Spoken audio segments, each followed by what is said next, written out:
En el nombre del Padre, del Hijo y del Espíritu Santo. Amén. Que la misericordia de Jesús, el Hijo de la Virgen, esté con cada uno de ustedes. Y con tu espíritu. Muy buenas tardes, hermanos. Muchas bendiciones. Un abrazo también para cada uno de sus hogares. En este segundo día de nuestro triduo, que está preparando nuestra fiesta patronal, les pedí que pudiéramos compartir las necesidades de la familia. Bueno, pusimos situaciones emocionales, todas aquellas situaciones que se viven. Las emociones llegan a nuestra familia y la afectan, para bien y para mal. Situaciones de tristeza, de dolor, de duelo, emociones de rencor, de venganza, de división, de desesperación. Bueno, entonces, como un signo de que estábamos rezando por todos y cada uno de los miembros, les había pedido que, si era posible, poder postear la fachada de sus casas. Algunos pusieron unas fotos, algunos solo los nombres. Entonces, de manera simbólica, quisiera yo hoy presentar entonces estas intenciones a través de esta pequeña caja. Y bueno, quería que las presentáramos a la Sagrada Familia. ¿Cómo no pedirle a la Sagrada Familia que interceda por estas situaciones, por todo esto que sucede en nuestros hogares? Hermanos peleados, padres peleados con los hijos, vecinos, bueno, tantas circunstancias en las cuales entonces le presentamos a la Sagrada Familia, a Jesús, a María y a José, que puedan interceder, que puedan presentarle a Jesús, su Hijo, nuestras necesidades. Se las presentamos simbólicamente. Dios te salve María, llena eres de gracia, el Señor es contigo. Bendita eres entre todas las mujeres y bendito es el fruto de tu vientre, Jesús. Santa María, Madre de Dios, ruega por nosotros los pecadores, ahora y en la hora de nuestra muerte. Amén. Querido Jesús, que elegiste una familia para crecer, te presentamos a nuestras familias y a todas las circunstancias que tú conoces, que hay en el corazón de estos hermanos que han presentado ante mí, ante la parroquia, ante la iglesia, sus necesidades. Tú eres el que ha hecho unir, Señor, lo que el pecado había dividido. Has derrumbado la muralla que el pecado había puesto. Derrumba las murallas que hay en nuestras familias, en nuestros afectos, y que, de acuerdo a la libertad que te concedan cada uno de sus miembros, Señor, intercede, haz el milagro en cada uno de nosotros. María y José, que rueguen también por cada uno y cada una de nuestras familias. Amén. Oremos. Te rogamos, Señor, que protejas siempre a tu familia santa con el auxilio de tu diestra poderosa, para que en virtud de la resurrección de tu Hijo unigénito, protegida de toda maldad, avance sin cesar, asistida por sus dones celestiales. Por nuestro Señor Jesucristo, tu Hijo, que vive y reina contigo en la unidad del Espíritu Santo y es Dios por los siglos de los siglos. Amén. Vamos a escuchar con atención la palabra de Dios. Del libro de los Hechos de los Apóstoles. En aquellos días, los paganos y los judíos de Iconio, apoyados por las autoridades, comenzaron a agitarse con la intención de maltratar y apedrear a Pablo y a Bernabé. Pero ellos se dieron cuenta de la situación y huyeron a Listra y a Derbe, ciudades de Licaonia, y predicaron el evangelio en toda la región.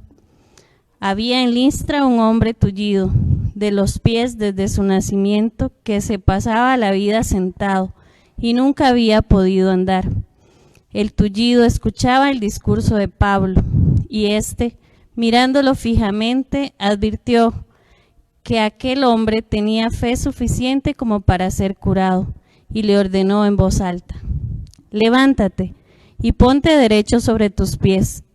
De un salto, el hombre se puso en pie y comenzó a caminar. Cuando la gente vio lo que Pablo había hecho, empezaron a gritar en la lengua de Licaonia. Dioses en figura de hombres han bajado a visitarnos. Decían que Bernabé era el dios Júpiter y Pablo el dios Mercurio, porque este era el que hablaba. El sacerdote del templo de Júpiter, situado a la entrada de la ciudad, llevó a las puertas unos toros adornados con guirnaldas y junto con la muchedumbre quería ofrecerles un sacrificio. Al darse cuenta de todo esto, los apóstoles Bernabé y Pablo se rasgaron las vestiduras e irrumpieron por entre la multitud gritando: «Ciudadanos, ¿por qué hacen semejante cosa? Nosotros somos hombres mortales, lo mismo que ustedes. Les predicamos el evangelio que los hará dejar los falsos dioses y convertirse al Dios vivo, que hizo el cielo, la tierra, el mar y todo cuanto contienen. En épocas pasadas, Dios dejó que cada pueblo siguiera su camino, aunque siempre se dio a conocer por sus beneficios, mandando la lluvia y la cosecha a su tiempo, dándoles así comida y alegría en abundancia. Y diciendo estas palabras, consiguieron impedir a duras penas que la multitud les ofreciera un sacrificio». Palabra de Dios. Te alabamos, Señor. Al Salmo respondemos: que todos te alaben solo a ti, Señor, aleluya. Que todos te alaben solo a ti, Señor, aleluya. No por nosotros, Señor, no por nosotros, sino por ti mismo. Manifiesta tu grandeza, porque eres fiel y bondadoso. Que no nos pregunten los paganos: ¿dónde está el Dios de Israel? Que todos te alaben solo a ti, Señor, aleluya. Nuestro Dios está en el cielo, y Él ha hecho todo lo que quiso. En cambio, los ídolos de los paganos son oro y plata, son dioses hechos por artesanos. Que todos te alaben solo a ti, Señor, aleluya. Que los llene de bendiciones el Señor, que hizo el cielo y la tierra. El Señor se ha reservado para sí el cielo, y a los hombres les ha entregado la tierra. Que todos te alaben solo a ti, Señor, aleluya. Nos ponemos en pie.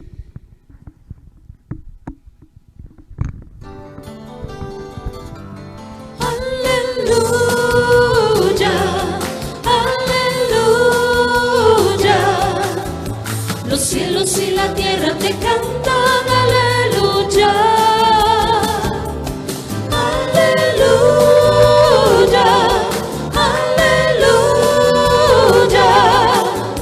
Los cielos y la tierra te cantan, aleluya. El Señor esté con ustedes. Y con tu espíritu. Lectura del Santo Evangelio según San Juan. Gloria a ti, Señor. En aquel tiempo Jesús dijo a sus discípulos: el que acepta mis mandamientos y los cumple, ese me ama. Al que me ama a mí, lo amará mi Padre. Yo también lo amaré y me manifestaré a él. Entonces le dijo Judas, no el Iscariote: Señor, ¿por qué razón a nosotros sí te nos vas a manifestar y al mundo no? Le respondió Jesús: el que me ama cumplirá mi palabra y mi Padre lo amará, vendremos a él y haremos en él nuestra morada. El que no me ama no cumplirá mis palabras. Y la palabra que están oyendo no es mía, sino del Padre que me envió. Les he hablado de esto ahora que estoy con ustedes. Pero el Consolador, el Espíritu Santo, que mi Padre les enviará en mi nombre, les enseñará todas las cosas y les recordará todo cuanto yo les he dicho. Palabra del Señor. Gloria a ti, Señor Jesús. Por las palabras del Santo Evangelio, Sean perdonados nuestros pecados. Amén.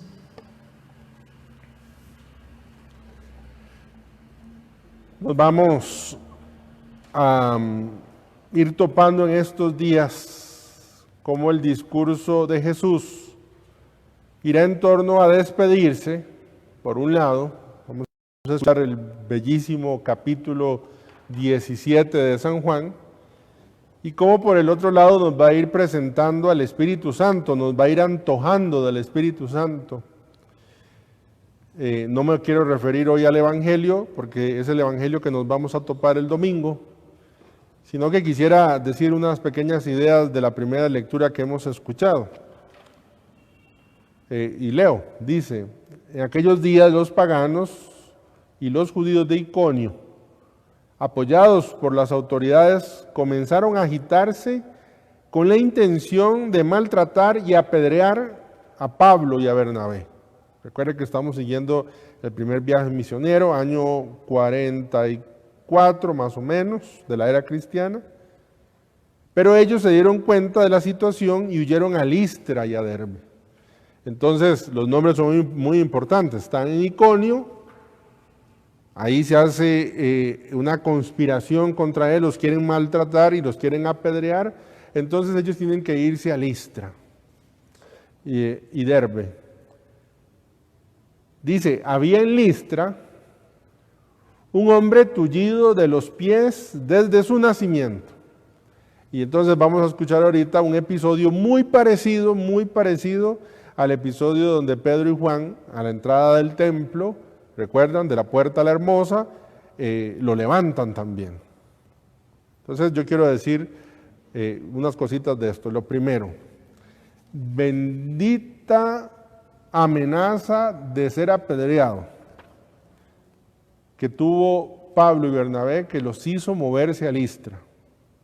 Ustedes imagínense por un momento que no los hubieran amenazado de apedrear y se quedan ahí en Iconio, y aquel prójimo paralítico de nacimiento se hubiera quedado paralítico porque no hubieran llegado a Listra. Se me olvidó, pero iba a traer una piedra, porque dicen que los iban a maltratar y apedrear. Fíjense que yo pienso que un proceso de sanación interior del espíritu es cuando uno ve la piedra y dice: bendita piedra que me hizo salir de Iconio, y que hoy me doy cuenta que hay bendición en Listra.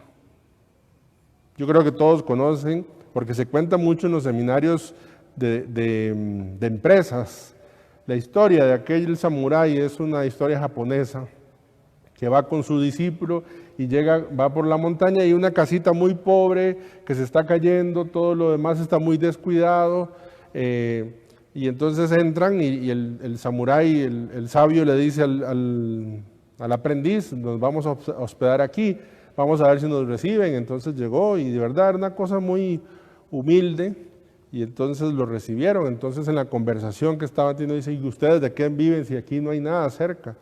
Dice: bueno, tenemos una vaquita, nos da leche, comemos cosas con leche, la leche que nos sobra, vamos al pueblo más cercano, hacemos el intercambio de alimentos y con eso vivimos y con eso nos da. A veces pues se pone feo el asunto, pero con esa vaquita nos la jugamos.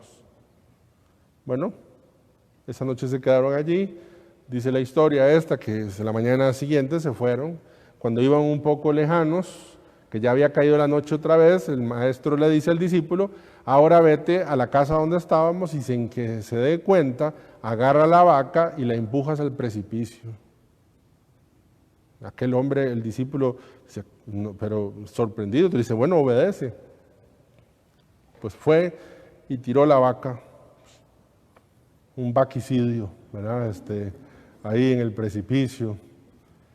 Dice la historia que después de algunos años, aquel hombre le remordía por dentro, ¿verdad? Que cómo había hecho eso. Entonces abandonó las enseñanzas del samurái y se fue a ver. Con la sorpresa de que cuando iba caminando ya vio que todo estaba cuidadito, todo estaba muy bien hecho, todo estaba, sembrado, y la casa se la habían cambiado. Él pensó que seguro, dice, pobrecito, seguro tuvieron que vender y irse a otro lugar porque no tenían nada más que eso. Cuando se llevó la sorpresa de que eran los mismos. Y entonces él, que iba con el deseo de confesar el asesinato, el vaquicidio que les digo, Les preguntó que cómo habían hecho. Dice, bueno, es que vieran que al día o cercano cuando ustedes vinieron, la vaca se fue al precipicio y se nos murió, y esa era nuestra fuente, y entonces tuvimos que ver qué hacíamos, y empezamos a inventar, y empezamos a ver cómo lo lográbamos, y al final pues descubrimos otras posibilidades que no teníamos. Bendita la piedra. ¿Sí me explico? Bendita la piedra que a Pablo y a Bernabé los hizo irse de Iconio, porque gracias a esa piedra que encontraron en Iconio se pudieron encontrar a un paralítico, y ese paralítico lo sanaron. Uno tiene que hacer un proceso interior de sanación. Y no digo que hay una, pueden haber muchas piedras, pero poder ver las piedras y decir, bendita esta piedra, bendita esta decepción, bendita esto que nos pasó. Yo voy a decir algo con toda claridad, y ojalá que se me entienda bien, bendita pandemia, que tanto mal ha traído a nuestro mundo, a nuestro país, y todavía seguiremos percibiendo ese mal. Pero cuántas cosas nos ha descubierto. Usted está ahí escuchándome gracias a esto, porque de no ser posible al Padre Toto no se le hubiera ocurrido transmitir misas y que el mensaje llegara no a las 40, 50, entre semanas, no sé cuántas personas. Bendita piedra que hizo que tuviéramos que ver cómo hacíamos.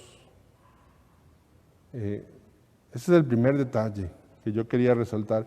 El segundo, dice, un tullido de los pies desde su nacimiento. Esto es muy importante. Jesús hace milagros de gente que ha perdido cosas, por ejemplo, que ha perdido la vista y se la recobra, que ha muerto y lo resucita, ha perdido cosas. En este caso nos está hablando que esta persona naturalmente había nacido tullido. Él había nacido tullido. Él había nacido, dice, con la incapacidad de ponerse de pie. Eso nos dice muchas cosas. Lo primero que nos dice es que Dios tiene el poder de transformar cosas o de generar cosas que no estaban allí. Es decir, este hombre tenía sus piernas, sus pies, pero estos pies nunca le habían servido. Dios puede traer cosas nuevas, experiencias nuevas a la vida nuestra. No solo sanar cosas viejas, sino traer nuevas experiencias. Y esto es muy importante para la vida espiritual, porque de pronto uno dice, bueno, ¿qué nuevo? ¿Qué va a traer nuevo a mi vida espiritual? ¿Qué va a traer nuevo a mi vida pastoral? ¿Qué va a traer nuevo a mi vida matrimonial? ¿Qué va a traer nuevo a mi vida sacerdotal? Bueno, dice que Dios tiene el poder de transformar la naturaleza, como dice aquí. En este caso, en este hombre, en su naturaleza estaba que no podía caminar. Pero sobre todo lo que quiero decir es que cuando hace algo que es por encima de la naturaleza de este hombre, no sé si me estoy logrando explicar, en la naturaleza de este hombre estaba que no caminara, en su naturaleza, porque así nació. Y Pablo hace algo sobre la naturaleza, digamos la palabra correcta, sobrenatural. Y ese es el mensaje que tiene aquí la fuerza. Porque Jesús en su predicación y Pedro y Pablo y todos los apóstoles los que traen es un mensaje sobrenatural. Ahora lo aterrizo con mayor claridad. Pedro y Pablo levantaron a un paralítico. Pedro y Juan un paralítico. Bernabé y Pablo un paralítico. El Padre Toto un paralítico. Ustedes no tienen la cantidad de paralíticos que yo he levantado. Bueno, yo no, el Espíritu Santo, cada vez que alguien se confiesa sobrenatural, yo le digo, levántate, ese pecado te puso de rodillas, levántate, esa pereza te tiene de rodillas, levántate, esa lujuria te tiene de rodillas, levántate. Y yo he visto cómo la gente se levanta, porque si bien queremos pensar que tiene que ver con lo que yo vea, con lo real, que las noches de milagros y que las personas se pongan de pie, y ojalá nos conceda el Señor milagros así, el milagro más importante es el sobrenatural. Sobrenatural. Lo que Dios quiere hacer está sobre la naturaleza, actuando allí. Por eso, lo que nuestra naturaleza no puede, lo que nuestra naturaleza no logra, la gracia de Dios, y esa es la palabra, la gracia de Dios sí lo logra. Ahora, mi invitación es que usted deje que en su casa, que usted deje que en su familia, Dios haga la obra no natural, sino la obra sobrenatural. Y la sobrenaturaleza y la gracia tiene que pasar por el permiso de su libertad, ¿verdad? Por el permiso de la libertad de cada individuo, de cada persona. Yo quiero darle gracias a Dios. Estoy pensando en tantas situaciones emocionales, donde, por ejemplo, si alguien me golpeó, lo natural es que me duela. Si alguien me traicionó, lo natural es que yo me sienta defraudado. Si alguien se me murió, lo natural es que yo sienta dolor. Eso es lo natural. Dios nos está invitando a algo sobrenatural. Y solo se puede con la gracia de Dios. Si yo respondo a lo natural con lo natural, pues nos mantenemos a un mismo plano. Pero el Señor nos quiere llevar a un plano más grande. Y por eso nos cuenta Lucas, que era médico. Lucas no nos está contando una epicrisis de alguien, de cómo fue la operación, de que le hicieron así, lo rehabilitaron y entonces le pusieron muletas y después de tantas sesiones No, Lucas no nos está contando lo natural, nos está hablando de lo sobrenatural. Y yo soy testigo de lo sobrenatural. Dios tiene la gracia. Imagínense, me llamó a mí para ser sacerdote. ¿Qué más sobrenatural de eso? Donde lo natural iría por otro camino. Así que abrámonos a la gracia, abrámonos a lo sobrenatural. Dos cosas el día de hoy. Bendita piedra que te movió de Iconio a Listra. Y si vas de camino todavía paciencia, llegarás a Listra. Y segundo, dejemos que Dios no le pidamos a Dios solo lo natural, dejemos que Dios actúe en lo sobrenatural. Gloria al Padre, al Hijo y al Espíritu Santo. Ahora y siempre por los siglos de los siglos. Amén.